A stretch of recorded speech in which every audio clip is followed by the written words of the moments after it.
Good morning and welcome. It's Monday, the 14th of October. Wow, the month is already halfway gone. Okay, there are 31 days in October, so yeah, a little bit, 1 or 2 more days to be halfway gone. But hey, come on, October, 2 weeks down.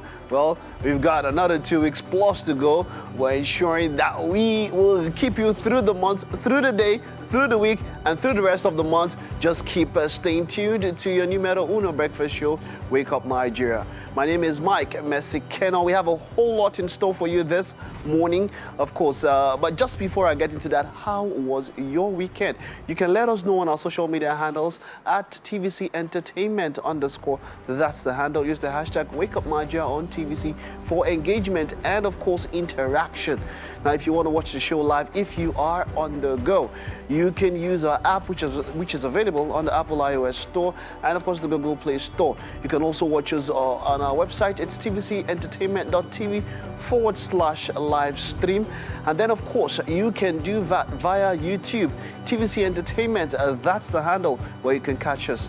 If you're watching us live at home, that will be on GOTV channel 16. For more options, it'll be StarTimes 121. And of course, if you are scanning via the terrestrial band, that will be the ultra high frequency 49. Well, options where you can catch us. It's going to be a whole stocked and packed show this morning. Let's get straight into what we have for you. King Cruz, born Adeleye David Oluwatomiwa. He's an emerging choice in Nigeria's evolving music scene. His music transcends genres, blending the emotional depth of soul, the cultural richness of Afro soul, and the innovative bits of Afrofusion. He'll be performing to the song Aye.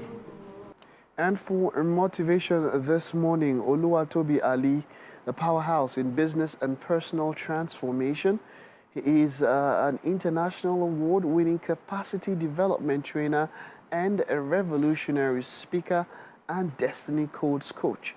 He equips leaders to unlock their full potential with a track record of innovation, impact. Today on Motivation, we're talking about business being war. We have Dr. Oladipo Kolawole, an esteemed, distinguished infectious diseases expert and innovator. He specializes in infectious diseases caused by viruses and antimicrobial resistance. He is an international fellow of the Indian Council of Medical Research, African Union, STRC, and an experienced science entrepreneur. He joins us on SMA to talk about his company, Helix Biogen. Hi. Yeah, good morning. How far? How was your weekend? Busy, very busy. Too busy for my liking. Of course, there's work because I was on radio yesterday evening. Besides that, I had a lot to do because, you know, not lacking help and all that. So there's always something to do. I need a break, actually, at least 1 year off. Okay. For me, yeah, there's something I wanted to mention. There's this video of the Senate president, which is trending. Okay. Where he made some very, very... where you see food, chop. Yeah. And I don't know. It really rubs up very, very wrongly.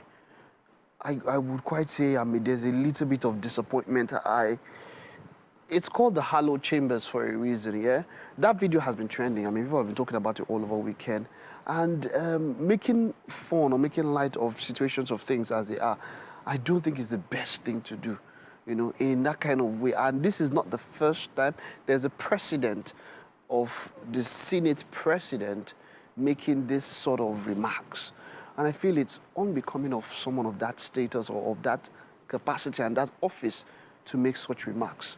So the whole video was trending the whole of the weekend, and people were talking about it and all that. And I feel like there should be a bit more when it comes to understanding the situation of things now. And of course, the key word is empathy. Yeah, the key word is empathy, no matter how you look at it. And there's just so much going on for and to Nigerians right now that the least they can have is at least kind words. On Wake Up Nigeria, my name is Mike Messikeno. It appears the last is yet to be heard in the leadership tussle facing the People's Democratic Party. factional acting chairman of the party, Yayari Mohammed, says he has assumed his position as leader of the party. In a statement, Mr. Mohammed says the party has failed to live up to expectation as the main opposition party. He assured that the party under his leadership will act within the confines of the rule of law and constitution of the party. The factional chairman mentioned that his assignment is to restore confidence of party members by immediately commencing the process to hold a National Executive Committee meeting already scheduled for the 24th of October. You'll recall that a faction of the party suspended the acting chairman, Ilyas Damagun, just as another faction announced the suspension of the publicity secretary and legal advisor of the party.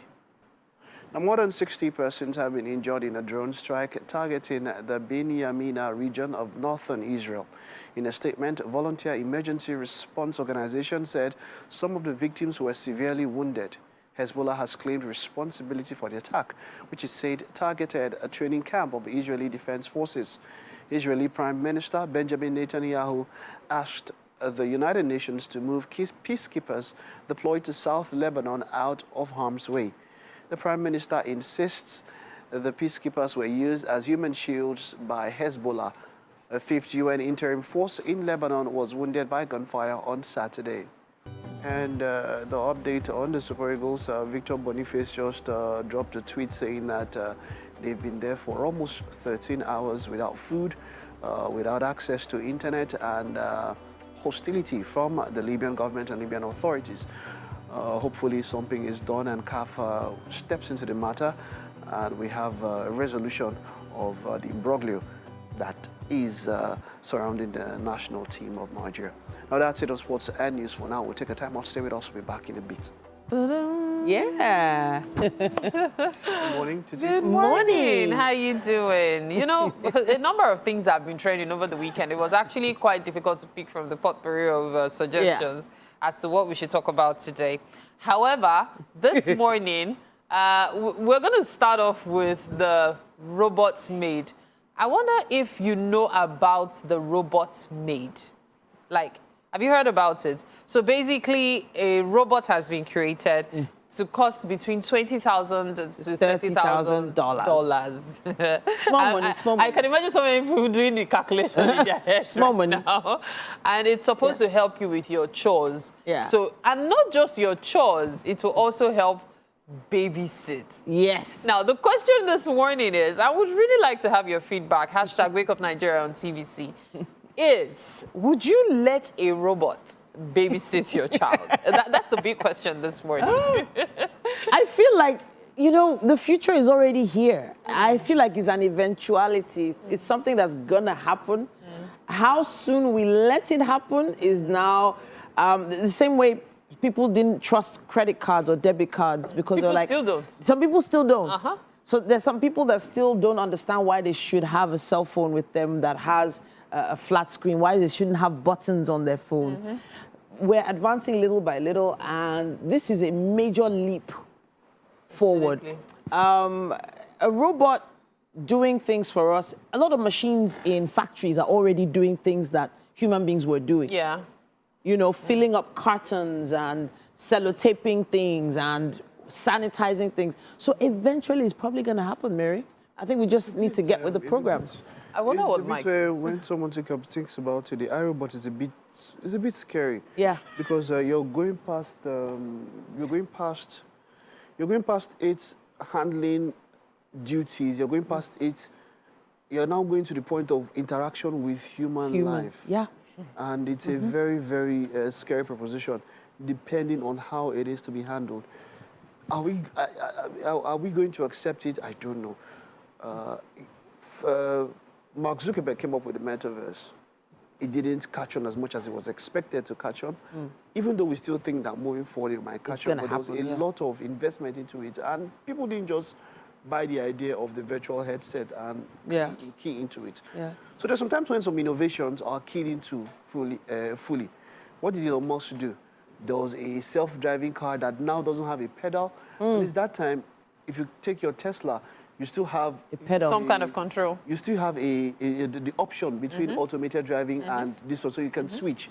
But now there is no pedal, there is no Steering wheel. Wow. And then he Jesus take released the wheel. another. There's another bus like that can take 20 people. Yeah. That one also without automatic. system. At the same time, he launched a rocket, SpaceX. That one went and it was a successful deployment Also and trended. everything. What was even cool about that rocket was that the booster, which usually you see in the movies, it just falls off by the side and goes into the atmosphere. For somehow, by some miracle of engineering, they were able to get that booster back into its place, into the place where it started off from. I don't know whether it was magnets. I don't know whether it had its own guidance it's easy system. To do. It's just I almost don't like know. people are talking about debris in space and how you should take care of it. Something that they have thought about, they can do it. And that deployment was successful. My point is, are people going to, for now, people of our age who are a little bit older, we've seen iRobots. In fact, the movie started trending again. The movie iRobot and all of that. And it's all going to be coordinated by AI. And this thing you're talking about is continuous learning. How far can they go before they start infringing into what we can do? Good. I'm so glad you mentioned that. But even before talking about the infringing part, I want to be very hands-on on this particular matter because it's good enough to have, a robot that does the chores for you, keeping in mind that it can leave the gas on. I'm just saying. Now, that's one. Two, just imagine a robot carrying your child and then suddenly the battery gets weak and then the baby drops. Come on now. See, I like looking at every angle. Or a robot tapping your baby to sleep and then all of a sudden, because it's malfunctioning. So where I thought you were going to go was a baby feeling more comfortable with the robot. So there's actually a cartoon. To sleep. I'm trying to remember That was where the I name thought now. you were going because there's a generation of kids that are more comfortable on their phones right now than having human interaction. What's to say that these babies don't grow up falling in love with this The tech? robots, wow. That's where I was. That's where I was going. Away. So it's a case of thinking of what the possibilities are for the paraplegic, for instance, the people that have disabilities. So this is really good for people living with disabilities. I agree. The elderly that cannot go to the store and come back on their own. So it can run errands. Yes, it can. People that can't go up and down the stairs. I think it is a good advancement, but what we're using it for needs to really be monitored. And what's the term? Is it government? There should be a lot of policies and rules around how. That's the thing I've always had with technology. There's always that thing of, technology helps us a lot. Yeah. It relieves us. However, I've always believed that technology that is not monitored will end up becoming a problem. And that's why I wanted to touch on the infringements Mike was talking about. The reality is this. Everything in life, Yorubas will say, "Mwomba," you have to use it wisely and at the barest minimum if possible. People tend to abuse the toys they have because this is a toy, really. People tend to abuse it. At the end of the day, you would end up getting the bad side of it. And let's remember, robots also have this thing of they know who is kind to them and who isn't. And someday, Mary, I can't believe you went there for it. So are you saying that, okay, you're talking about robots' revenge now. I think that's a bit too far for I think it's a bit too far. I would say, first of all, it's going to go, even if you go up on, you go take before you even try electric cars. Well, Tesla don't they blow when rain fall? I've not even started using the electric cars here. There's a lot that Africa still has to do. It's a long way to happen, but I would dare say that it will be harder for our generation to pick up to it. Let's see what the next this is the next generation kind of thing. I would not want to leave a robot with a child. I would not. No matter what. I would not. And because like you said, just as much as with every other thing, there is a susceptibility of malfunction. There's a susceptibility of many things that could happen. So that's why you would want supervision, and then it comes supervision. Even if you are watching it, let's say you're watching on your phone what this robot is doing, how fast can you get back there if there is an issue? So but Mary, don't we have issues with normal house helps anyway? Yes, we do, but they are we have issues with, that's what I'm saying. So if, for instance, a robot is getting rid of the, in quote, human error of things, the pilfering, taking your food and taking your property, or, there are so many errors. You hear of maids agree. leaving the iron on and then a child goes to touch it. All those agree. those are the kind of things that a robot wouldn't do. Those are the kind of things a robot could do. Who said they I'm can't? just saying, a robot could do. technology has actually taken care of a lot of issues of human error. It's taken away the human error factor and made a lot of companies and factories, manufacturing industries more efficient. Okay, I'm so just maybe I'm saying. this way because there's this cartoon, I don't know if you've seen it, where a robot takes care of a baby. There's actually a cartoon. In fact, I thought the cartoon inspired the iRobot. This particular robot. So this robot goes through a lot to take care of the child. Runs around, chasing the child down. But guess what? When like a rat or something enters its body, Oh, wow. it can disconnect something or destroy something. Oh, and so sometimes goodness the me. child is in danger and some kind of organism has gotten into it and it cannot help itself and it's just standing there.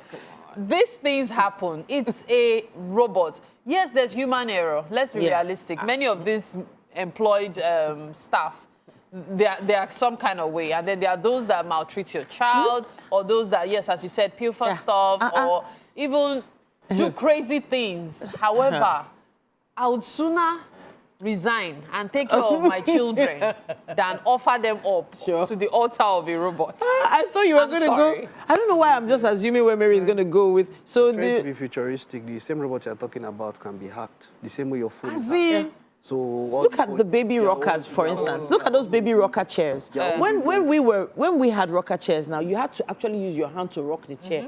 Then suddenly there's one that you start it and then it will continue rocking by itself. Now there's one that does like this. Yes. The baby is inside. Is that not a robot? it is It's a robot that It's not if rocking you the remove baby. one battery, it's normal. See, a robot will not have accessible batteries. That's not a robot. How is No, that wait, not a I robot? want to. It's No, not. let me.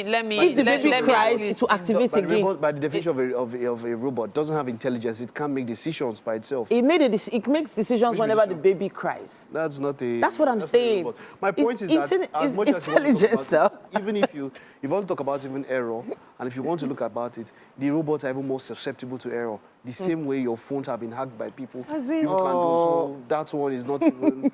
Even those rockers, they have errors too. Yeah? Well, They malfunction. You Look, never know. anything that has to do with children, one has to of be really course, careful. of course. If I get such a robot in future, because never say never. never say never. The truth is, the duties I will impute will be very, very direct. Like, put it there. Don't touch this child. You are not allowed.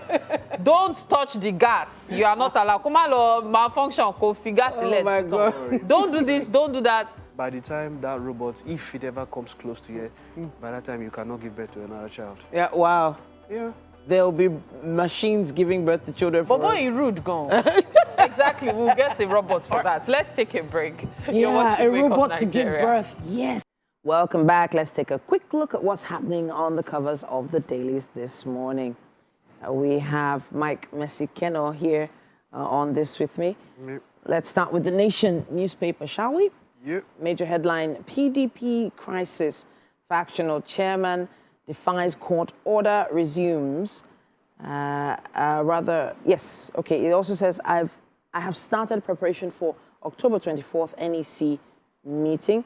Party is gone, says Fayose. Now, the story starts there on the cover and wraps up on page 2.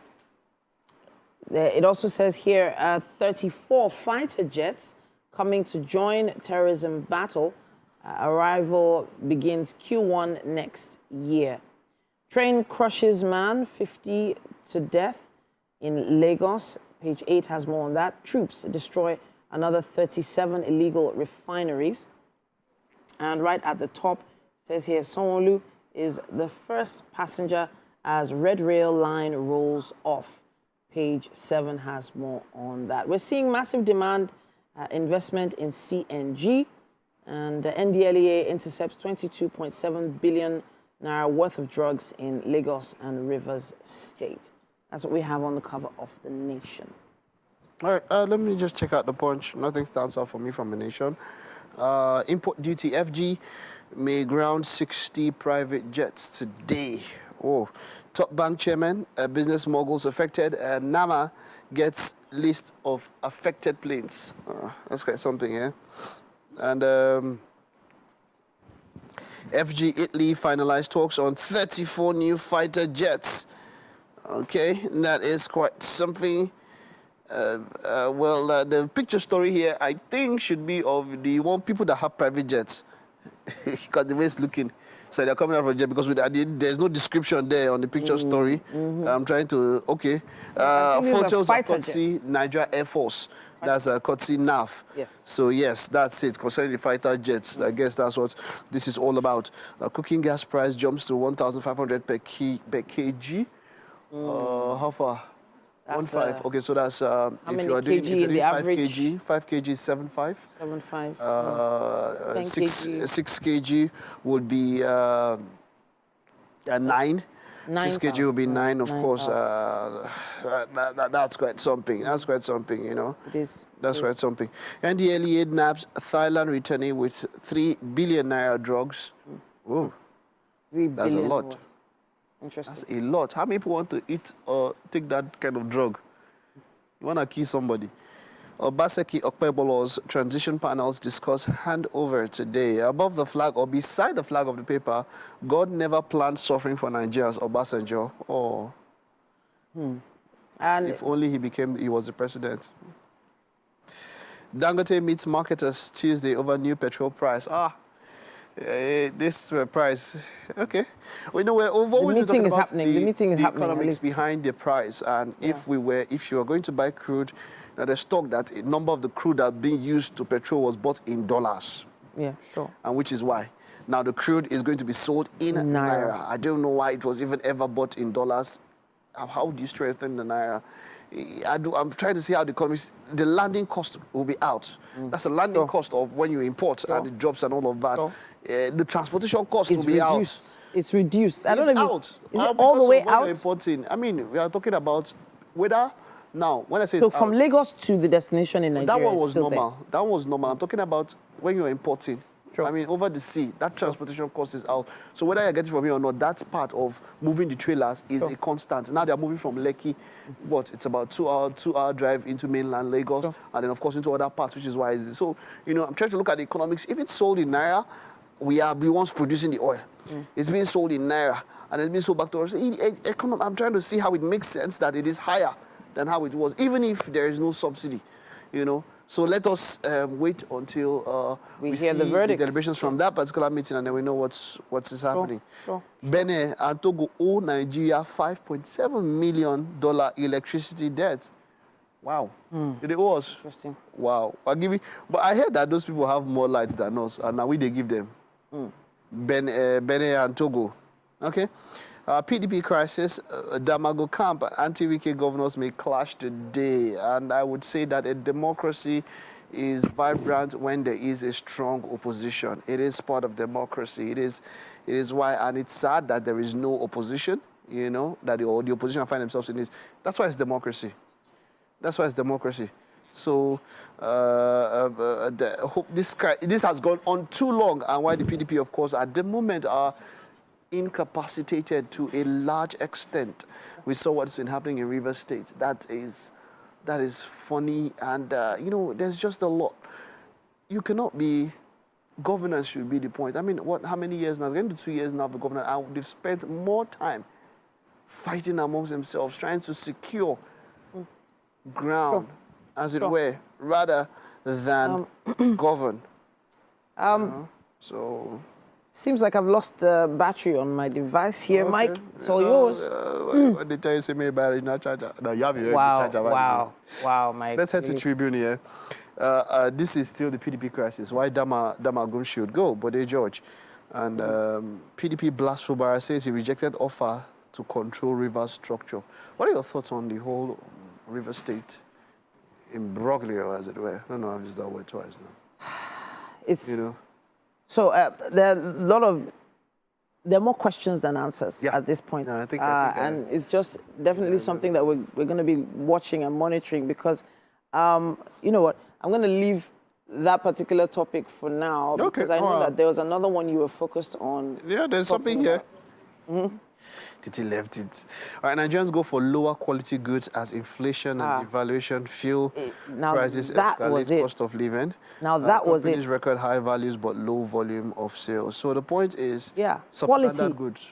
So people are going for substandard products. Exactly. Because they're trying to meet their margin when it comes to profit. And it's, people are doing quite a lot. They are cutting a lot of corners.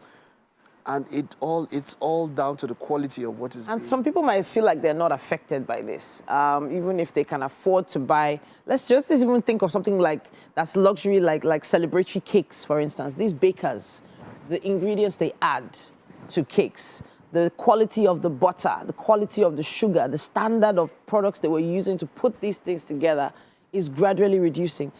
Even the biscuits and snacks you give to your kids to take to school, the quality and the size and quantity is gradually reducing. That one, even before now, you don't take. You just notice. No biscuits, they buy biscuits last year. And this year, it maintains standard. I mean, we talk about how the quality of everything reduces as time goes on. Even before now, how much more in such times as, like you mentioned, people into production of bread. Yeah. They need sugar. Of course. All these things, a bag of sugar is how much now? I know that over the past 1 year, it has increased astronomically. Yeah. Because a friend of mine also is involved in production of coconut chips. And sugar is one major ingredient that they use, and it's been something else. The price has just been going and going. Then you talk about flour for bread. Sure. And because of that, people are putting in things. There's bromate now into bread, saccharin also instead of sugar. Sweeteners, yes, saccharin Instead of sugar, and I even heard of some bakeries gluten, that if they don't sell off bread, I've heard that they mill the bread that they've baked and mix it with a bit of fresh flour to make fresh bread. There is some kind of process where old loaves of bread are being blended, or let's say milled down to flakes and mixed with new flour and rebaked. Wow. So where we are now, and then look at the price of eggs. How many eggs? There was a time you could find a whole egg inside a moi moi wrap. No, that time has passed. Yeah, one very popular dish in the egg. I bet you. It is a very popular fast food, by the way. The egg on top, right, is like the moi moi. Yeah. It's like if you put one pot of moi moi, they use one egg. Why? Because it's they slice the size of the yes. They use one egg for one pot of moi moi. And they cut it. By that, so the egg white. Yeah. And there's speculation that the price of crates of eggs is going up to 10,000 naira. Egg is about the cheapest protein that we can get here. It's not the cheapest anymore, Mike. Which one is cheaper than egg? It's pomo now. Pomo is not protein, Titi. Pomo is shad. No. Pomo is shad, that item on top of the food. I'm just saying. Pomo is not protein. This is the problem in Nigeria. We should be exporting pomo and be making money. Leather bags. But you and other people are eating our food. Pomo is not protein, Titi. Well, hey, in terms of cost and price right now, a lot of people are going to be taking eggs off the list. I'm thinking of starting the poultry. Will you partner with me? Poultry? Let's start the poultry. More poultry. Eggs. We can get eggs. Let's go and sell. All right, then, guys, let's hear your comments and thoughts on some of the headlines this morning. Use our hashtag WakeUpNigeria on TVC and let us know. We're taking a quick break. We'll be back after this. All right, you are welcome to the kitchen this beautiful Monday morning. It's time for us to make breakfast for champions like you. Okay, I wish you could have a taste though. However, Chef All Black has us covered this morning for breakfast. It's so good to have you in the studio with us. Thank you very much. Thank you so much for joining us. Now let's talk about the ingredients. Before we talk about that, though, what are you making? What are we calling this? We're just making a normal Nigerian breakfast. Nigerian breakfast. Yeah. Aha, so Nigerian breakfast. Okay, let's see what this is made of. Okay. Okay, so... So we have the bread, we have eggs, okay. And we have sardine. Just to have a normal something to take in when you're going in your day. Okay. So basically, most people do not understand. This is vegetable oil, right? Yeah, definitely. And then a bit of seasoning cube. Seasoning cube, okay. yeah. So basically, most people do not know, understand the fact that breakfast is actually very, very important in your day. Absolutely. And bread, definitely, fiber. It's good for your health and definitely helps you in your day.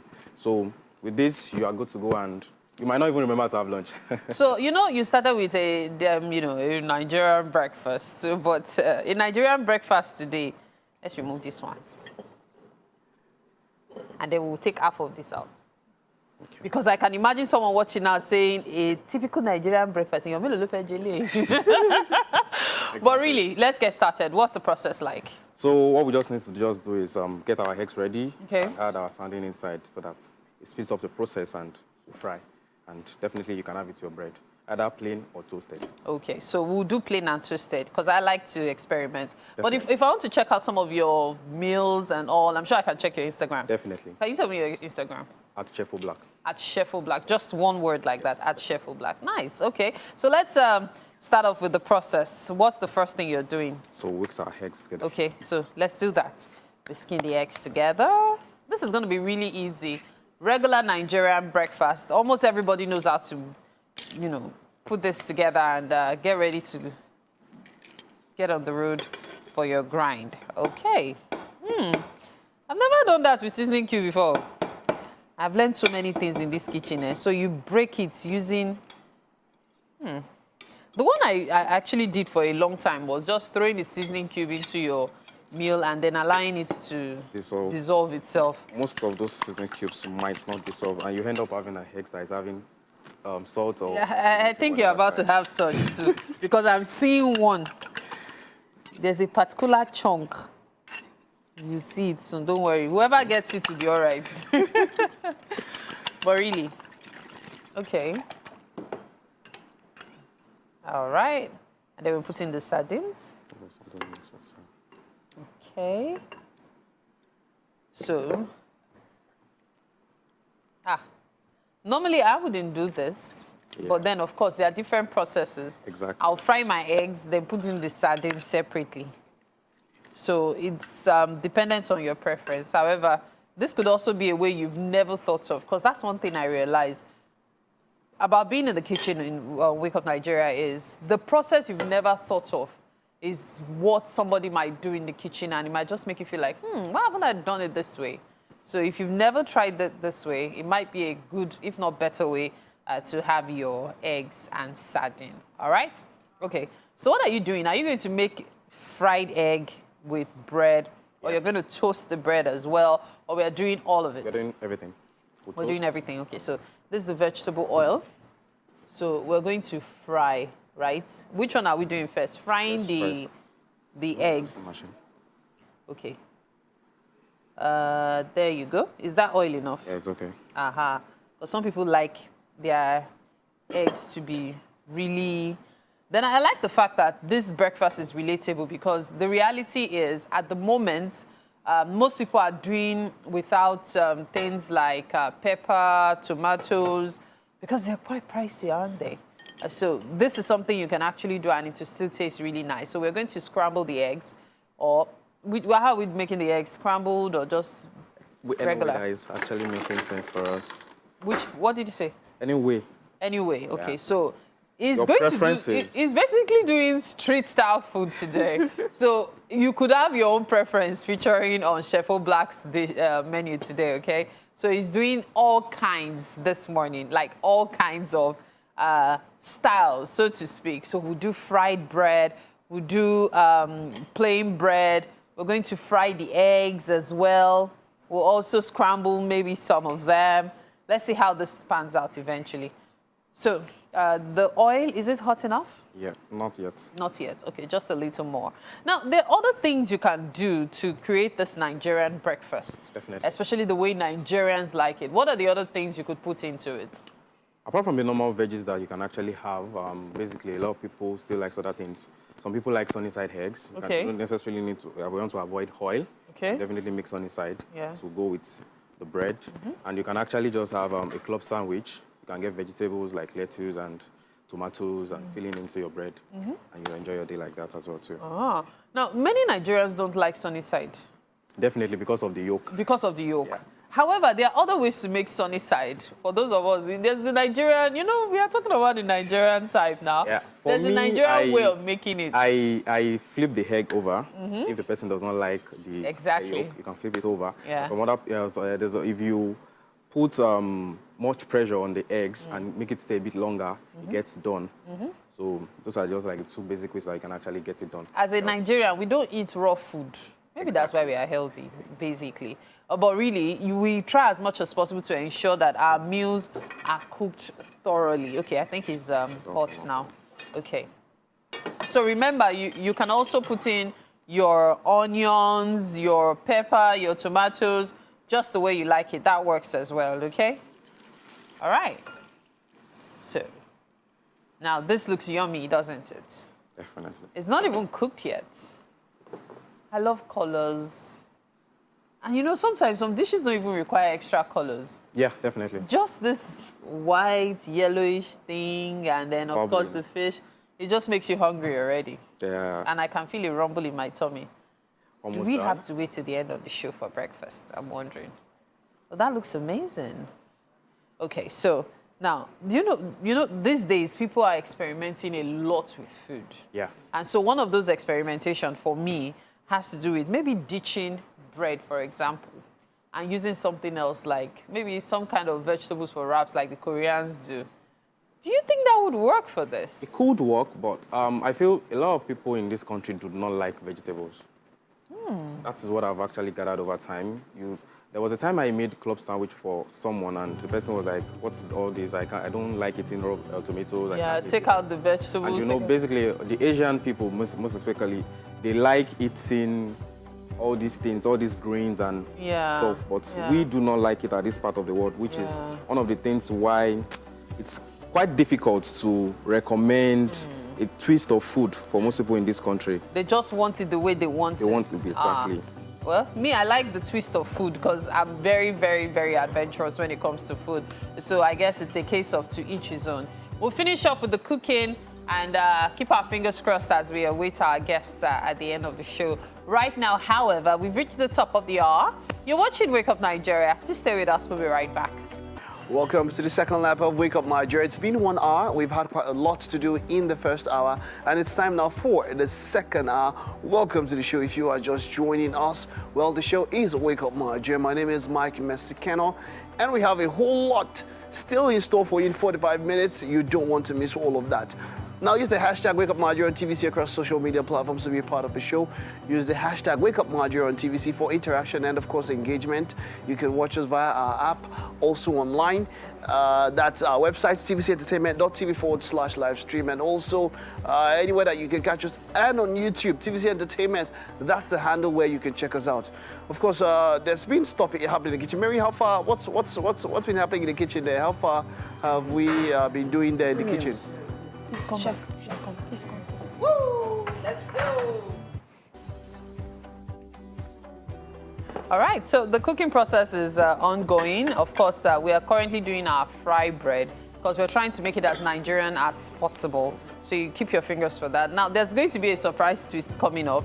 Remember, we fried the eggs basic like this, and I kept talking about pepper. So the chef was like, you know what, it looks like you like pepper. So we're going to add it. So keep your fingers crossed for the next batch because it's going to be yummy. Ooh. So there's just something about warming up the bread that just makes it feel like it just came out of the oven. Yeah. This one is not warming. Me, I like it fried. You like it crispy, yeah? Fried. Exactly. As in, Goodness. that's, oh my goodness. And guess what? With almost no oil. But just let it be dry. Let me be crunchy. Oh my goodness. That's the way This to is go. premium now. You know how much this egg is? In fact, and the sardine. That's why I said you should eat it. Love it, love it, love it, love it. Mike, breakfast. Is it on you this morning? Why are you smiling like that, Mary? I cannot smile in peace again. Sardine and eggs, when people are smiling, I can understand it here. At least that one saying pomo is protein. Wow. Mike. If you see egg, that's extra protein. How you do me like For this, you, huh? Mary, I'm not understanding. Oh my God, pomo is protein, Mike. I can understand when it It's comes to protein. Right now, it is standing in for the protein. All right, okay, let's we'll have kick off the second lap, of course, with a look at King Cruz, who is David Adeleye Oluwatomiwa, an emerging voice in Nigeria's evolving music scene. He'll be here to perform this morning. The song is Aye. And then we've got Oluwatobi Ali, a powerhouse in business and personal transformation, an international award-winning capacity development trainer and a revolutionary speaker and Destiny Codes coach. He equips leaders to unlock their full potential with a track record of innovation and impact. Today on Motivation, war is business. I mean, business is war. Well, he will get to talk about that. And then we've got Dr. Oladipo Okolawole, an esteemed, distinguished infectious diseases expert and innovator. He specializes in infectious diseases caused by viruses and antimicrobial resistance. He is an international fellow of the Indian Council of Medical Research, African Union STRC, and an experienced science entrepreneur. He joins us on SME to talk about his company, Helix Biogen. Welcome back. Now we have a motivation segment about to begin that, in fact, I've been looking forward to. Why? Not just because we have our guest, Toby Ali, here, but because this is a topic that has been a discussion for decades. Business is war. Business is war. And if you think about how war happens, what leads to it, and how it is either, in quote, won or lost, you'll understand what we're talking about. Toby Ali is a powerhouse in business and personal transformation.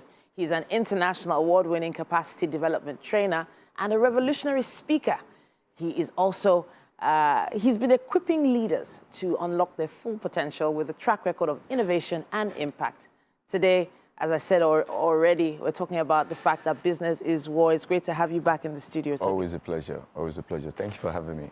Okay, so when people think of war, they think of destruction. They think of loud voices, opposing sides. They think of enemies.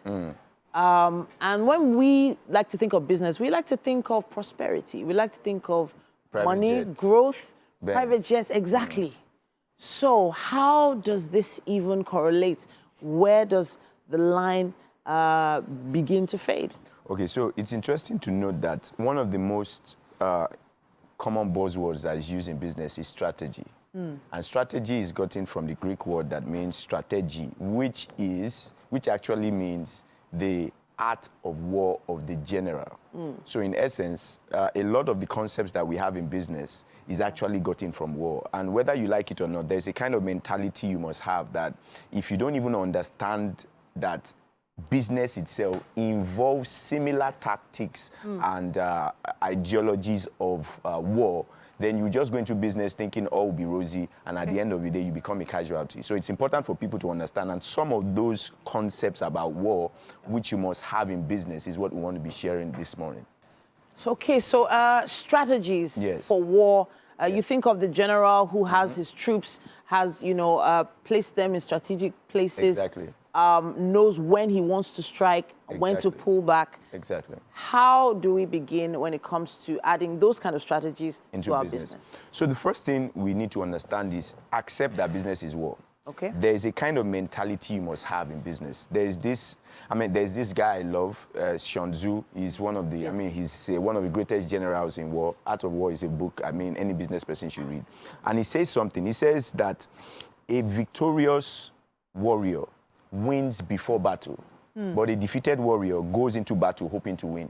Wow. So what that means is that the first thing you need in business is there is a sense of mentality you must have in business that will be like your greatest arsenal. For instance, if you watch all these our old Nigerian Hollywood Yoruba movies, you will notice that there is something that is the first thing you see in a warrior. You see a helmet. Yeah. That helmet is a kind of mindset that you must have. So for instance, one of the first fundamental mindsets you must have in business is that life and the market is never against you.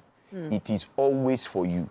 So if you don't get into business with that understanding, if you always think that anytime anything is going wrong, there is something always fighting you, you have already lost even before you entered.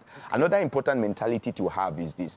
So you would have seen the stories, especially if you're a Christian, you'd have heard the stories about, David and Goliath. You'd have heard the stories about the spies. Yes. So let me even start with the spies. You see, there were 12 guys who went to a particular place. So picture that promised land as your market share in business. Maybe it's in telecommunications. Maybe it's in OEMs or whatever it is, maybe it's an investment, right?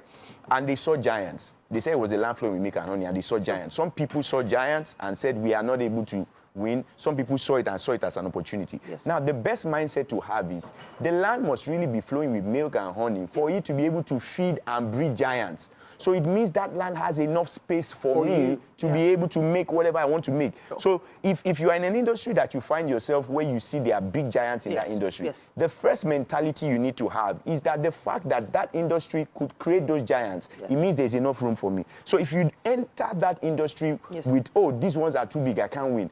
Even before you have started the business, you have already failed. So it's a very strong mentality that you must have in business, because the truth is you are going to fight. You are going to fight for market share. You are going to fight for customers. Case in point now, there are 2 giant cola brands that are known to sell best in traffic. And then suddenly, there was this other cola brand that just came with a bigger size bottle and somehow took about 30% of the market share from both of them. Definitely. For some reason, they just didn't feel intimidated by the Goliath, so to speak. So, but nobody ever saw them coming because they looked like a small David, so to speak. If you're using that particular analogy. Exactly. So let's even touch on that. Yes. We could use this analogy. So David saw Goliath, right? Yes. Now, one of the things people don't realize is that the bigger the giant, the bigger the weakness. Where was the weakness? The head. Right? Everywhere was covered, but the head was not covered, because there is something about giants, there's something about people in market share. You also notice that Goliath was a bit sluggish. Yes. So one of the things that you must do if you enter an industry where you're trying to fight for market share and they are giants is that one of the biggest weaknesses giants have is speed in adaptability. They don't have speed. So like that guy, like the brand you just mentioned, without mentioning their name, they saw that, oh, let's quickly do something different before these guys decide, because, I mean, they are boards, they are meetings. Before they do all that one, you have entered the market, you have taken the market share before you know it, because there is also a theory in business that the opportunity to defeat the enemy will always be provided by the enemy itself. Interesting. So when you look at the unique selling proposition, or you can find out the pain points of the customers of your competitors who are giants and quickly answer those, those pain points, you are going to win. So there have been so many different cases like that from some of the bigger brands. There's a particular milk brand that always had a can, for instance. Yes. And they were canned milk for a very long time. And say sachet is and eventually the sachet market took over. Very true. And gave a particular key brand most of the market share. Exactly. Now, I'm not saying that it's a sustainable strategy, because eventually everybody wised up. But at that point, they were able to take over the market. True. So now, what about sustainability? How do you, yes, you've been able to penetrate the market, but what is the next strategy to keep control? So it's just like in battle, right? You don't have to always be on the offensive. You also have to be on the defensive. So the idea is that, okay, now that you've gotten market share, what are you going to do?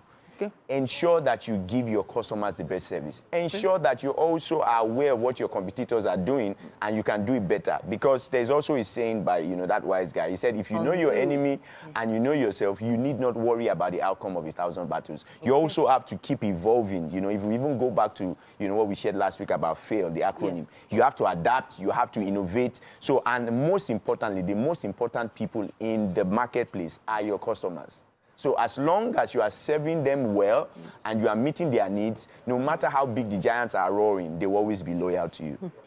It's so interesting that we've been using a lot of analogies from historical books. Yes. The Jews are known to be some of the biggest, strongest business owners internationally. And of course, they have gone through quite a few wars. A lot. And won through different strategies. And they're still fighting now. They're still fighting till now. So it goes to show that the battle really doesn't end. It just continues. So let me even tell you something interesting I found out about the Jews. I read this I got this quote, though I've added my own, right? So in that quote, it was like that there was a news that there was 3 days the whole world is going to be submerged by water. Okay. So a Hindu priest was like, oh, prepare for the next incarnation. Okay. Now I added this, that a Mountain of Fire pastor said, let us bind every marine spirit, right? Okay. A Pentecostal pastor was like, oh, let's have a tongues meeting. Okay. But guess what the Jewish rabbi said? He said, we have 3 days to learn how to live underwater. Wow. That's a mentality. Interesting. That's a mentality. You see, one of the things beyond the fact that people say, oh, God is with his people, there is a mentality you must have that you can't lose. Life is never against me. I must always find a way. That's an important mentality to have in business. Thank you so much, Toby Ali, for coming to talk to us today. And of course, if you think of business as war, the strategies to win wars might just apply for making your business come out on top. Let's hear your thoughts on social media. Use our hashtag WakeUpNigeria on TVC. Time for the SME conversation this morning on Wake Up Nigeria. For that, we have Dr. Oladipo Kolawole. He is an esteemed, distinguished infectious diseases expert and innovator. He specializes in infectious diseases caused by viruses and antimicrobial resistance. Now, he is an international fellow of the Indian Council of Medical Research, African Union, SCRC, and an experienced science entrepreneur. Today, we'll be having a conversation about his company, Helix Biogen. Great to have you in the studio with us. Nice having me around this morning. It's a pleasure. Awesome. Yeah. So now people talk about setting up businesses, and as Nigerians, we think of so many things. Okay. However, few people actually do focus on infectious diseases. Yeah. Tell us more about Helix Biogen. Well, from my experience and what I've done so far, I think during the course of my master's degree and PhD, I felt that there is an aspect of entrepreneurship in science. And Anka will marry that. And so far, we have a lot of students graduating from school and still waiting for collar job before they get it. So I think we need to lead in that area, in that space, and identifying the gap in the market based on the experience I had working from Lautech till I moved down to Adeleke University as a lecturer. I discovered that there are some gaps that need to be filled that can make our students more employable. So that's why I have that organization, which is Helix Biogen Institute. So what we do majorly, we upskill students. You upskill students. Okay. So that all the skills that you couldn't get during your training, you can get, which make them to be more employable in the market, and also give students the opportunity to get scholarship outside the country. Then the major icing on the cake for what we're doing is that we venture into what we call translational research. Translational research. A research that leads to products, which is from bench to bed. And we have 3 major things we're doing. We are trying to work into vaccine design and development, point-of-care diagnostic test kit, and we are trying to develop some other biologics. Yeah, in 2019, we were able to develop a candidate vaccine for COVID-19, which was recognized and captured by WHO. And that time, our candidate vaccine was only the one that made it to the list, except for that of Nigeria and that of Egypt. So those are the things that we're doing. So we're still growing, and we're still doing more about what we are doing. And we put out our publications based on the findings that we have. And we have a lot of collaborators that we're working together. Now, your business, would you say it's capital intensive, or it has more to do with knowledge? Because I know quite well that science is capital intensive. There's a lot of research, and researchers are not cheap. Yeah. There's also a lot that is involved. So would you say it's capital intensive to begin your business? I think it's semi-capital intensive because what I leverage on data. I leverage on what is called genomics. I leverage on what is called bioinformatics. So when we started from dry lab.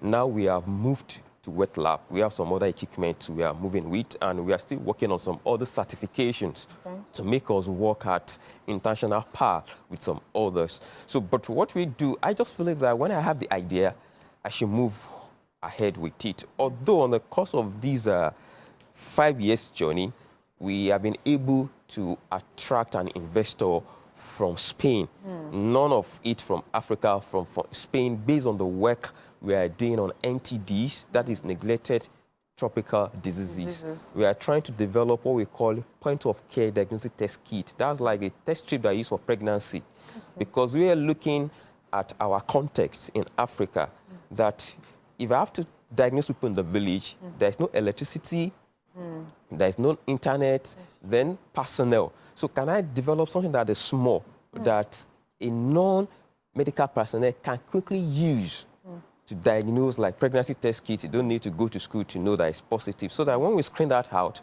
we can move on. So that is the stage where we are. Though we have some services that we render based on our business plan that we're using to make us being effective and sustainable. So we train students, and students pay us a token for the training. And I've trained beyond Nigeria because we have online. And most of our students that we have trained are currently in US, UK, that have gotten scholarship based on the skill they have acquired. Now, I'm glad you're mentioning your clientele, because there's the empowerment part, that's the training. Exactly. But then there's also the diseases parts, like you mentioned. You mentioned the Spanish company. Anesvat Foundation. Yes, investing. Who are your clientele? Now, most of our clients are students, researchers, and currently now we are working with some biopharmaceutical industries that we develop biomarker, because the space is capital intensive. But we have to take a step one after the other. So what we do now, we develop biomarkers and we give them to go ahead with it. I can tell you that most of some pathogen that could be of pandemic potential in the future, my team has started working on it just for us to develop the candidate vaccine and get a partner that can pick it up from there, because that is a very huge capital. But we don't need to wait till you have the money before you start doing something. And that is why we have started doing that. And we train students too in that regard, so that Nigeria, we have that capacity in case in future something happen, we can leverage our weaknesses, our strength that we have acquired during the process on any new thing that is emerging in the future. Now, from all the conversation, from this conversation, I can tell that you've been pouring in a lot into this, and I'm really wondering, how rewarding has it been? Besides the reward of, yes, you're able to, create something that could save lives, financial reward, would you say is rewarding? Because you seem to be the one pouring a lot into it. Yeah, I think we have services we are rendering that we analyze for So the people. services are what you're using to support the business. Exactly. Right. Because currently now we have 25 staff working at the institute. Wow, and they have to be paid. And they have to be paid. Yes. And the running cost is there. So we keep running and running it based on the business model we're using. But we keep expanding as times move on. Although we are still applying for grants, some of the time we are still speaking with some other investors to see how we can move forward and move ahead. Though the landscape is very trickish because you are not sure if what you are investing in will get to the market. But if it hit the market, you have it all.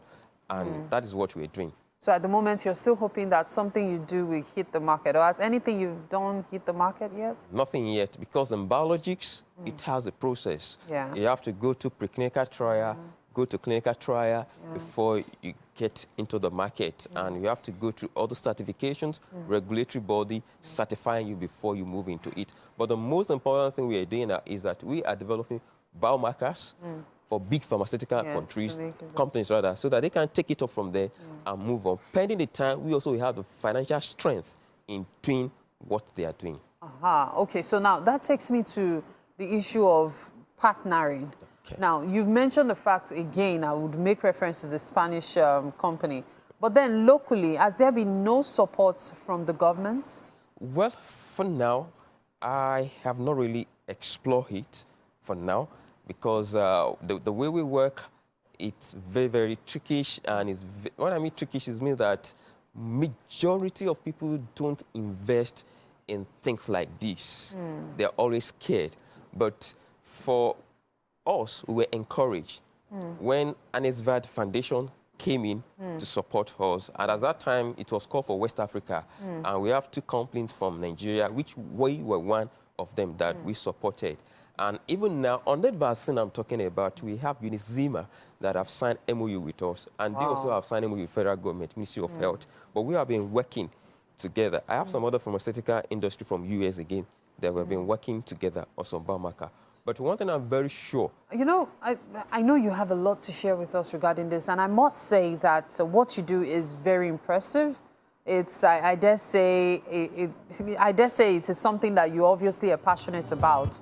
And so I commend you for it, and I really hope it turns out to be rewarding eventually, because I can see you've invested a lot into this, financially, emotionally, and so much. Thank you for your time. Thank you so much. It's been quite an interesting conversation. Nice. And so your reward is not going to be in heaven alone.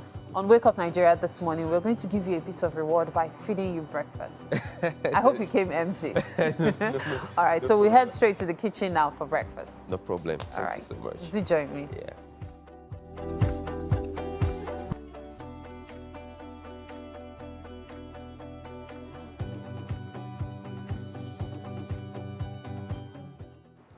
All right, so as it is, breakfast is ready, and of course it's by Chef Oblak. Yeah. Great to have you in the studio with us this morning, and it's time for you to dig in. Give us your feedback. So there are two types of eggs in there. So you have breakfast. The sardine egg and then the peppered egg. So if you're the type who likes spicy eggs, the one on the right, my right, that is for you. And if you're the type who just likes your sardine eggs, you know, tasty like that, you can go for the other one. So dig in. Let's have your feedback.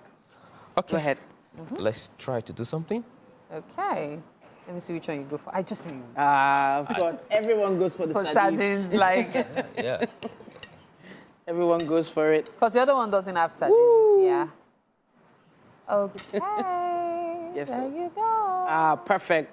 Oh my Perfect. goodness. Yes. Perfect. Proper Nigerian man, you said. This is highly delicious. All right. Nice. Yeah, at least my taste board were very sensitive to that. Oh, I was okay. able to pick it up. Fantastic. Nice. Yeah, Nice. you did a very nice job. Thank you so much. Thank you, Edith. Thank you so much, Chef Oblak. Yeah. Thank you for breakfast. All right, that's been the show for today. We will see you tomorrow. Bye-bye. Bye.